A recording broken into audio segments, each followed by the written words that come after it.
Bab 2. Berpikir komputasional. Informatika. Fase E. Tujuan pembelajaran.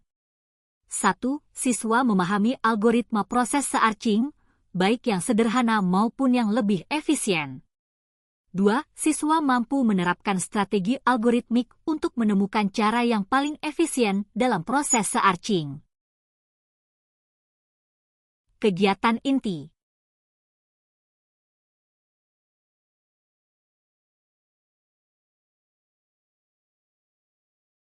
Searching atau pencarian merupakan salah satu topik yang paling penting dalam informatika. Sejak SD, siswa sudah belajar searching dengan mencari, memilih, dan memilah benda konkret. Pada tingkat SMP, siswa dapat melakukan searching untuk sekumpulan data yang diberikan. Dengan memakai perkakas yang sudah tersedia, misalnya dengan memanfaatkan lembar kerja. Pada tingkatan SMA, diharapkan siswa dapat secara lebih dalam memahami bagaimana proses searching dilakukan, yaitu algoritmanya, mulai dari yang sederhana dan naif, sampai dengan yang lebih efisien. Strategi untuk menemukan cara yang paling efisien inilah yang disebut strategi algoritmik. Ketika kalian menghadapi suatu permasalahan yang harus kalian selesaikan, tentunya kalian menentukan strategi, bukan? Apa itu strategi? Mengapa dalam menemukan solusi, kalian perlu menentukan strategi? Apa itu berpikir komputasional? Melalui berpikir komputasional, BK, kalian akan berlatih berpikir seperti seorang ilmuwan informatika, bukan berpikir seperti komputer karena komputer adalah mesin. Kegiatan utama dalam berpikir komputasional ialah penyelesaian masalah, problem solving. Untuk menemukan solusi yang efisien, efektif, dan optimal sehingga solusinya bisa dijalankan oleh manusia maupun mesin. Dengan kata lain, kegiatan dalam BK ialah mencari strategi untuk mengatasi persoalan. Persoalan apa yang akan diselesaikan? Sebetulnya, hampir semua persoalan sehari-hari mengandung konsep komputasi sehingga bisa diselesaikan dengan bantuan mesin komputer. Sebagai contoh, robot yang bertugas melayani penjualan di restoran atau mengantar makanan dan obat untuk pasien di rumah sakit yang sudah dipakai di beberapa negara maju. Sistem komputer untuk memantau perkebunan sawit yang siap panen dan sebagainya. Ada 4 fondasi berpikir komputasional yang dikenal dalam ilmu informatika, yaitu abstraksi, algoritma, dekomposisi, dan pola, yang sangat mendasar dan secara garis besar dijelaskan sebagai berikut. 1.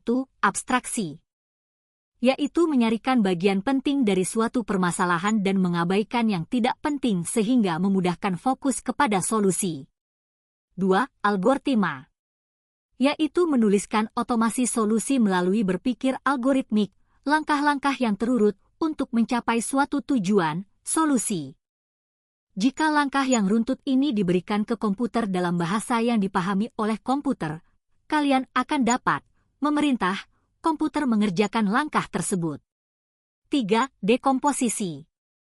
Yaitu teknik memecah data, proses, atau masalah yang kompleks rumit menjadi bagian-bagian yang lebih kecil atau menjadi tugas-tugas yang mudah dikelola. 4. Pengenalan pola. Yaitu kemampuan untuk melihat persamaan atau bahkan perbedaan pola, tren, dan keteraturan dalam sebuah data yang nantinya akan digunakan dalam membuat prediksi dan penyajian data. Contoh pertama adalah mencuci pakaian. Mari kita coba untuk menyelesaikan masalah ini dengan cara berpikir secara komputasional, dimulai dari decomposition. Atau bahasa Indonesianya adalah dekomposisi. Seperti yang kita ketahui, dekomposisi adalah memecah masalah yang besar atau kompleks menjadi masalah yang lebih kecil dan sederhana. Coba perhatikan gambar. Masalah terbesarnya adalah mencuci pakaian. Nah, dari masalah besar ini, kita akan pecah menjadi sub-sub masalah yang lebih kecil dan sederhana. Maka akan diperoleh 1. Memilah atau mengelompokkan pakaian berdasarkan jenisnya, yaitu memisahkan baju yang berwarna putih dengan baju yang berwarna gelap supaya tidak kelunturan, atau memisahkan antara seragam sekolah dengan baju sehari-hari. 2. Menyiapkan alat dan bahan. Alat berupa mesin cuci, ember, hanger, dan bahan berupa deterjen, air, pewangi, dan pemutih pakaian. 3. Proses mencuci, yaitu dengan menjemur dan lain-lain. Dengan menuliskan langkah-langkah mencuci di antaranya: 1. Menyalakan mesin. 2. Memasukkan baju yang telah dipilah-pilah. 3. Mengatur waktu dan kecepatan, dan seterusnya. Itulah yang disebut dengan dekomposisi dalam mencuci pakaian. Selanjutnya adalah pattern recognition atau pengenalan pola. Kita akan mencari persamaan atau perbedaan pola yang ada dalam mencuci pakaian. Kita harus memahami dan mengerti pola yang digunakan ketika kita mencuci pakaian. Coba perhatikan gambar. Dalam mencuci pakaian, kita menemukan pola bahwa 1. Untuk mencuci, maka kita memerlukan air. 2. Untuk mencuci, kita menggunakan deterjen atau sabun cuci. 3. Kita akan menyalakan mesin ketika mencuci. 4. Memasukkan ke dalam tabung dan seterusnya. Pola ini akan terus kita gunakan atau kita ulang-ulang ketika kita akan melakukan kegiatan mencuci pakaian dengan mesin cuci. Berikutnya adalah abstraction atau abstraksi dalam mencuci pakaian. Dalam abstraksi, kita hanya perlu berfokus pada hal-hal yang penting saja dan membiarkan hal-hal yang tidak relevan atau boleh dikatakan tidak penting. Maka contohnya adalah dalam proses mencuci pakaian, kita tidak perlu mengetahui bagaimana hanger pakaian bisa dibuat, karena itu tidak penting.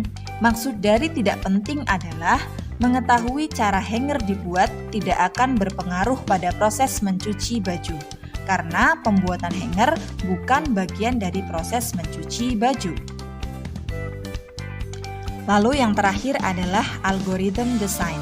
Algorithm design adalah membuat langkah-langkah untuk menyelesaikan masalah-masalah yang sudah dipecah kecil-kecil berdasarkan dari pola yang ditemukan.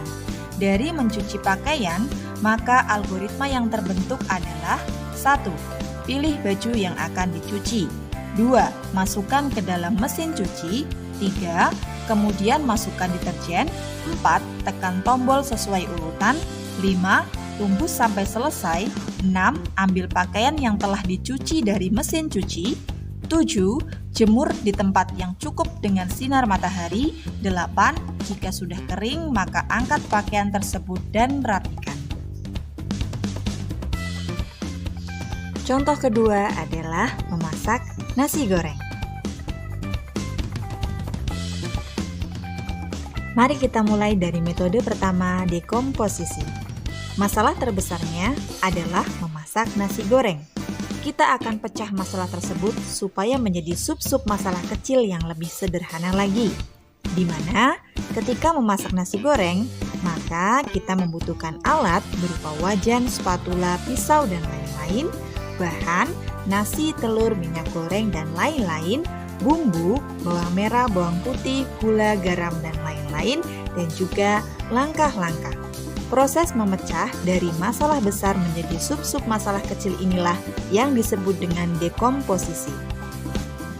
Selanjutnya adalah metode kedua, yaitu pattern recognition atau pengenalan pola.